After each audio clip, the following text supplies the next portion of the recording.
Hello दोस्तों, आप सभी का स्वागत है आपके अपने YouTube चैनल जीके जीएस मस्ती 2.0 पर। मैं पुरुषोत्तम कुमार आप सभी लोगों का स्वागत करता हूं। दोस्तों, जीतने के बाद तो सब गले लगाते हैं, लेकिन हारने के बाद जो गले लगाते हैं वही अपना होता है, वही अपना होता है।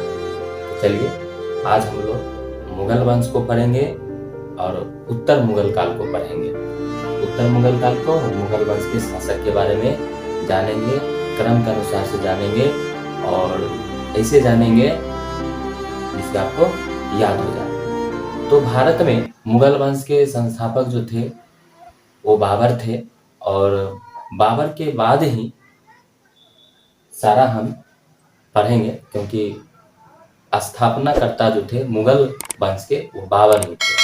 और 1526 ईस्वी में को पता होगा कि 1526 ईस्वी में बाबर और इब्राहिम लोदी के बीच पानीपत का प्रथम युद्ध हुआ था 21 अप्रैल 1526 ईस्वी को, जिसमें बाबर जो थे वो जीते थे और भारत में पहली बार वही युद्ध में गोला बारूद का इस्तेमाल किया गया था।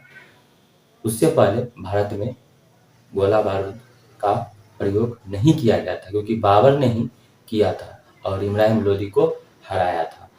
उसके बाद उन्होंने मुगल वंश की स्थापना की थी और 4 वर्ष तक मात्र ये रहे थे, यानी 1526 से लेकर 30 तक रहे थे।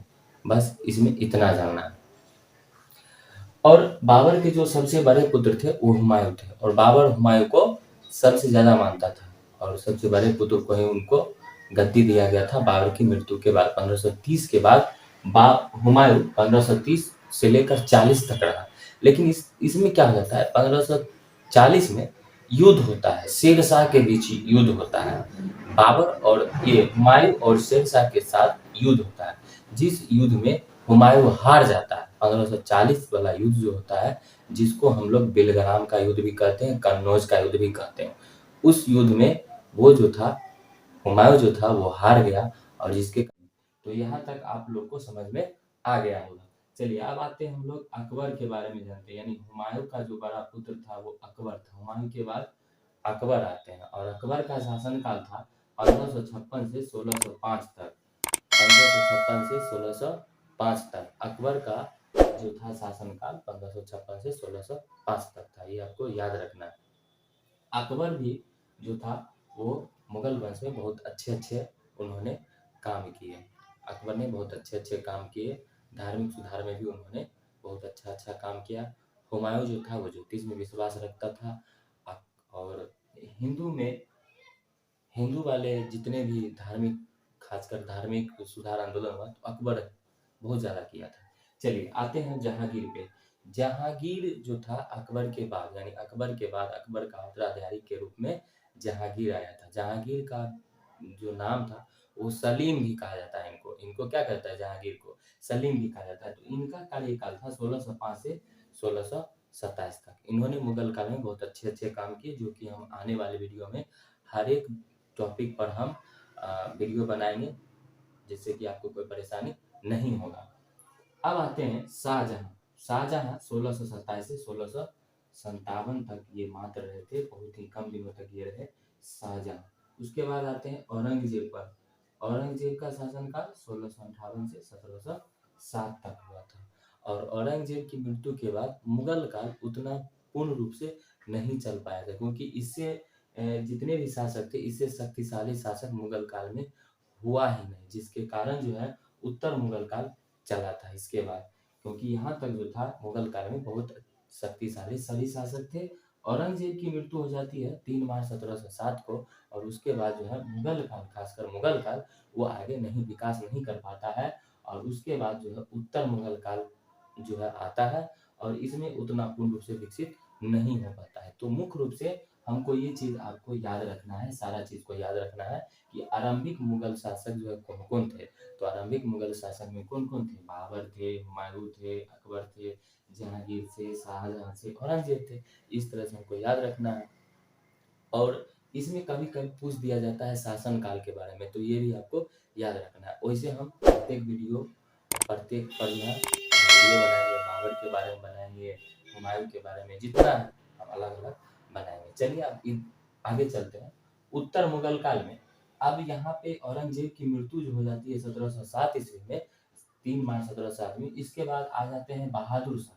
बहादुर शाह आ जाते हैं और बहादुर शाह का मात्र शासन काल रहता है 5 सालों का, यानी 1707 से लेकर 1712 तक। मात्र ये 5 साल ही उत्तर मुगल काल में अपने शासनकाल को रखते हैं। और इनको बहादुर शाह को शाह ए बेखबर भी कहते हैं, इनको शाह ए बेखबर भी कहते हैं, क्योंकि ये औरंगजेब का जो था ये पुत्र था। इनका जो है वास्तविक नाम अगर आपसे पूछे तो मुअज्जम था। वास्तविक नाम आपसे पूछे कि बहादुर शाह प्रथम, इसको बोल सकते हैं बहादुर शाह प्रथम का वास्तविक नाम क्या था, तो मुअज्जम। मुअज्जम कौन था, तो औरंगजेब का बेटा था। और इनको क्या कहा जाता है, शाह ए बेखबर भी कहा जाता है बहादुर शाह प्रथम को, जिसका कार्यकाल उत्तर मुगल काल में 1707 से 1712 तक रहा था।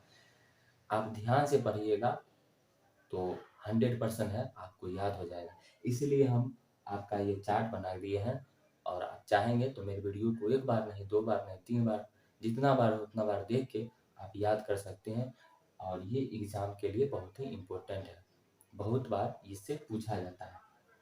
अगले चलते हैं अगले की ओर। तो अगला यहाँ पे है जहांदार शाह। जहांदार शाह, इसके बाद आते हैं जहांदार शाह। जहांदार शाह का कार्यकाल मात्र 1 साल का रहता है, 1712 से लेकर 1713 तक। और इसको लंपट मूर्ख के नाम से जाना जाता है। क्वेश्चन आएगा किस शासक को लंपट मूर्ख कहा जाता है, तो जहांदार शाह को लंपट मूर्ख कहा जाता है। उसके बाद आते हैं फारुखसियर पे। इनका शासनकाल 1713 से लेकर 1719 तक रहता है। घृणित कहर इसको कहा जाता है। किस शासक को घृणित कहर कहा जाता है, तो याद रखिएगा फारुखसियर को घृणित कहर कहा जाता है। आपको यहाँ पे 3 को याद रखना है, शाह बेखबर, बहादुर शाह का वास्तविक नाम मुअज्जम, लंपट मूर्ख किसको कहा जाता है, जहांदार शाह को, घृणित कहर किसको कहा जाता है, फारुखसियर को। 1713 से 1719 तक रहा। उसके बाद यहाँ पे दूगो जो थे, इस दोनों का अपना वर्णन नहीं है, लेकिन दोनों का मृत्यु 1719 में हो गया था। इनको जो है रफू उदरजाद को मृत्यु हो गया था बीमारी से, ठीक है, ट्यूबरकुलोसिस। और इनकी जो मृत्यु हो गई थी तपेदिक, दोनों आदमी का हो गया था, दोनों आदमी का एक ही बीमारी से दोनों आदमी की मृत्यु हो गया था। तो 1719 यानी 6 महीना ये और 3-4 महीना ये अपने राजगद्दी पर रहे। रफी उदजात और रफी उदौला, इन दोनों का ज्यादा कार्यकाल नहीं रहा, इसलिए इसको याद करना उतना जो है नहीं है, लेकिन हमको क्रम के अनुसार याद रखना। हम आपको बताए थे कि कुल कितने शासक थे, 17 में ये दूगो जो है बिल्कुल जो है आसान है कि याद आप रखिए ना रखिए, लेकिन थोड़ा जरूर रखिए। चलिए उसके बाद पढ़ते हैं। अब आते हैं मोहम्मद शाह। 1719 से 1748 तक इनका रहा था। अब मोहम्मद शाह को क्या कहा जाता था, तो इनको कहा जाता था रंगीला बादशाह। अब रंगीला मतलब समझ ही रहे, रंगीला व्यक्ति कौन होता है, रंगीला व्यक्ति कौन होता है, जो कुछ अलग करता हो। तो मोहम्मद शाह क्या करते थे, जब ये दरबार में आते थे तो महिलाओं का साड़ी पहन के आ जाते थे, नाचते गाते आ जाते थे। तो इसीलिए इनको कहा जाता था ये रंगीला बादशाह। तो याद रखिएगा, रंगीला बादशाह मोहम्मद शाह को कहा जाता है, जिनका कार्यकाल कितना रहा, 1719 से 1748 तक रहा था। अहमद शाह। अब इसके बाद आते हैं अहमद शाह। अहमद शाह का 1748 से 1754 तक रहता है, यानी कुल यहाँ पे 6 जो था, यहाँ पे 6 साल का अहमद शाह का शासन काल रहता है। तो आप वरीयता क्रम में आप याद रख सकते हैं इस चीज़ को, आप 100% जो है देखिएगा तो याद हो जाएगा। चलिए आते हैं आलमगीर द्वितीय। 1754 से 1758 तक आलमगीर द्वितीय का था। उसके बाद शाह आलम द्वितीय 1759 से 1806। उसके बाद आते हैं अकबर द्वितीय 1806 से 1837।